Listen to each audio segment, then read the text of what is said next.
ఈరోజు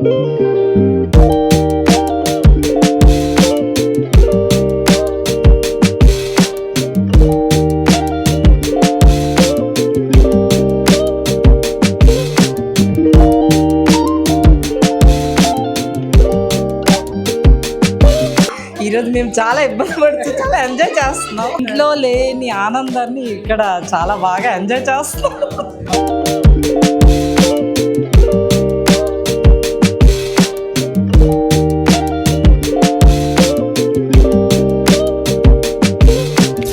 చుట్టూ అద్దాలు, చూసే కొద్దీ అందాలు.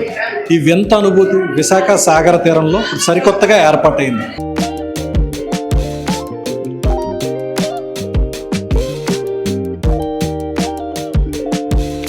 TU-142 యుద్ధ విమానం మ్యూజియం ప్రాంగణంలోనే ఈ మాయా వరల్డ్ అనే ఒక కొత్త అనుభూతిని ఏర్పాటు చేయడం జరిగింది.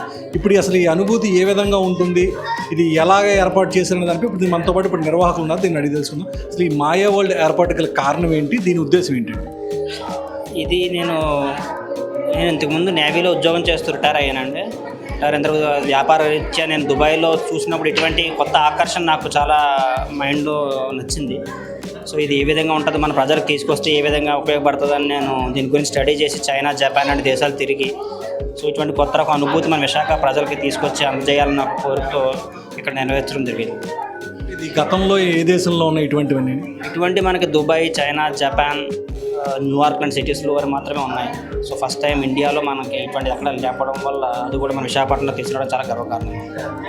చాలా చిన్న, మిమ్మల్ని చూస్తుంటే చాలా చిన్న వయసు అని నాకు అనిపిస్తుంది. నేవీలో ఉద్యోగం చేసి వివిధ దేశాల్లో తిరిగి ఒక అధ్యయనం చేసి ఇది విశాఖలోనే ఏర్పాటు చేయాలని మీకు ఎందుకు అనిపించింది?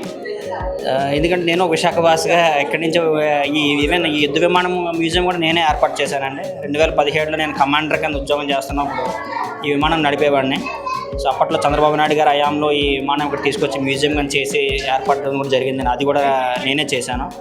సో ఈ ప్లేస్తో నాకు ప్రత్యేకమైన అనుబంధం ఉండడంతో నాకు ఇక్కడే మళ్ళీ స్థలం దొరకడంతో దీన్ని ఓడాలో ఆప్షన్లో తీసుకొని ఇక్కడే పెట్టడం జరిగింది.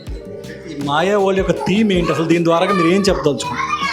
ఇది ఒక రకమైన కొత్త రకమైన టూరిస్ట్ అనుభూతి, మన ప్రజలకు ఒక కొత్త రకమైన అనుభూతిని క్రియేట్ చేసే ఒక కొత్త థీమ్తో వెళ్ళే మ్యూజియం అండి. దీన్ని ఇమ్మర్సివ్ మ్యూజియం అని అంటారు. సో ఇక్కడ చూసినా మీకు మిర్రర్స్తో అనంతంగా ఉండే ఒక మ్యూజియం. సో ఇది మన ప్రజలకు ఒక కొత్త రకమైన అనుభూతి అందజేయాలన్న కోరికతో చేయడం జరిగింది. ఇందులో ఏంటి అట్రాక్షన్గా అంటే మీరు ఏర్పాటు చేసింది? సో మనకున్న ఇక్కడ ప్లేస్ ప్రకారం ఒక 8 రూమ్స్ అంటూ క్రియేట్ చేయడం జరిగింది. సో ఒక్కొక్క రూమ్లో ఒక్కొక్క థీమ్.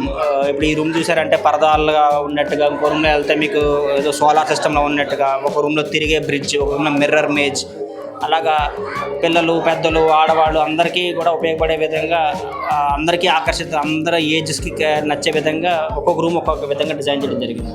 మీరు స్వయంగా చూసిన తర్వాత మాకు కూడా అర్థమైంది. ఎందుకంటే ఒక గదిలోకి వెళ్తుంటే ఇంకో గదిలోకి వెళ్ళడం కూడా కన్ఫ్యూజ్ అయిపోతున్నాం. మేమే అద్దాల్లో చూసి గుద్దేసుకునే పరిస్థితి ఏర్పడుతుంది. చాలా తక్కువ ప్లేస్లో ఇంత అందంగా ఏర్పాటు చేయగలిగారంటే ఖచ్చితంగా దీని వెనక ఎవరో ఒక ఇంటలెక్చువల్ ఇంజనీర్ ఉండాలి. ఎవరై ఉంటారు? నేను ఒక ఇంజనీర్ అండి. ఇదంతా కూడా నేనే స్వయంగా చేశాను.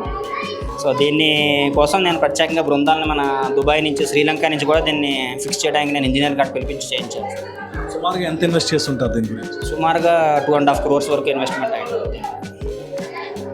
చూసారుగా, ఇప్పటి వరకు కూడా విశాఖ సాగర తీరంలోని అనేక ప్రత్యేక ఆకర్షణలు ఉన్నాయి. ఇప్పటికే పర్యాటకులతో కిక్కిరిసిపోయి సాగర తీరంలోని మరొక కొత్త ఆకర్షణ ఇప్పుడు వచ్చి ఏర్పడింది. అదే మాయా వరల్డ్. దాదాపుగా విదేశాల్లో ఎక్కడెక్కడో ఉన్నటువంటి వాడిని ఇక్కడ తీసుకొచ్చి దీన్ని ఏర్పాటు చేసి ఇక్కడ సందర్శకులకు మరింత ఆహ్లాదాన్ని అందించేందుకు ఈ మాయా వరల్డ్ని ఏర్పాటు చేయడం జరిగింది నిర్వాహకులు చెప్పడం జరుగుతుంది.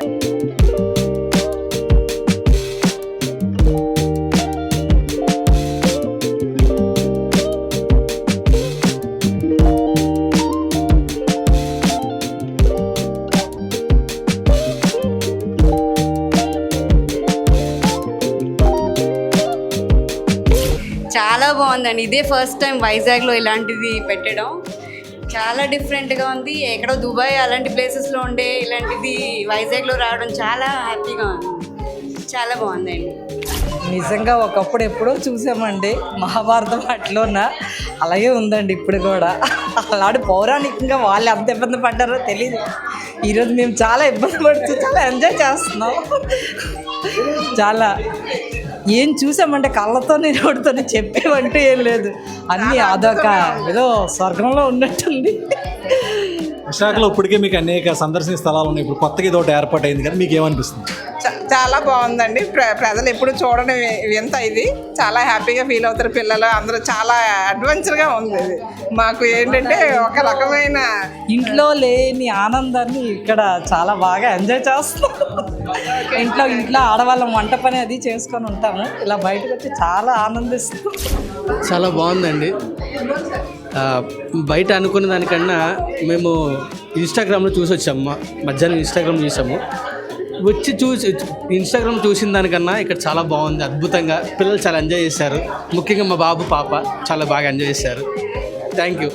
ఇది విశాఖ సాగర్ తీరంలో సరికొత్తగా ఏర్పాటైనటువంటి మాయా వరల్డ్.